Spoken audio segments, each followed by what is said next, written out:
విజయనగరం జిల్లా గజపతి నగరం BJP party ఆవిర్భావ దినోత్సవం సందర్భంగా పార్టీ కార్యాలయంలో బీజేపీ జెండాను దేవర ఈశ్వరరావు ఎగురవేశారు.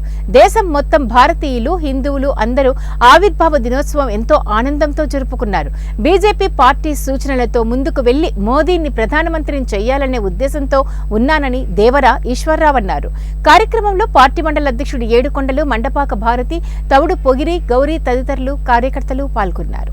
అయోధ్య పునర్నిర్మాణంలో అయితేనేమి, బాలరాముడి ప్రతిష్ట విషయంలో అయితేనేమి, ఈరోజు ఆధ్యాత్మికంగా అయితేనేమి, హిందూ సాంప్రదాయాన్ని పెద్ద ఎత్తున తీసుకెళ్లే మహానుభావుడు నరేంద్ర మోడీ గారు.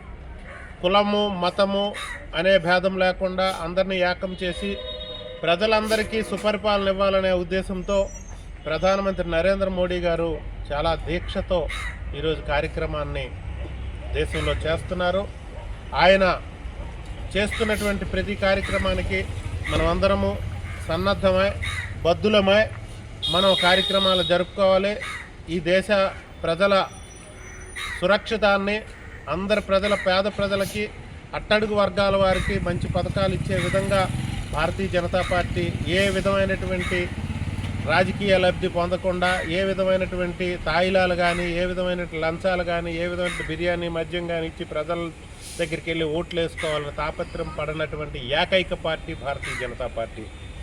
భారతీయ జనతా పార్టీలో అందుకే ఇంతమంది భక్తులు, వీళ్ళంతా భక్తులు, కార్యకర్తలే కాదు, భారతీయ జనతా పార్టీ భక్తులు. ఈ దేశం కోసం మంచి పరిపాలన ప్రజలకు అందించడం కోసం ఏకమైనటువంటి మహానుభావులు అందరం ఈరోజు ఇక్కడ కూర్చున్నాం, నిలబడ్డాం. కాబట్టి అలాగే ఎంతోమంది యువత, ఎంతోమంది నాయకులు భారతీయ జనతా పార్టీ వైపు చూస్తున్నారు.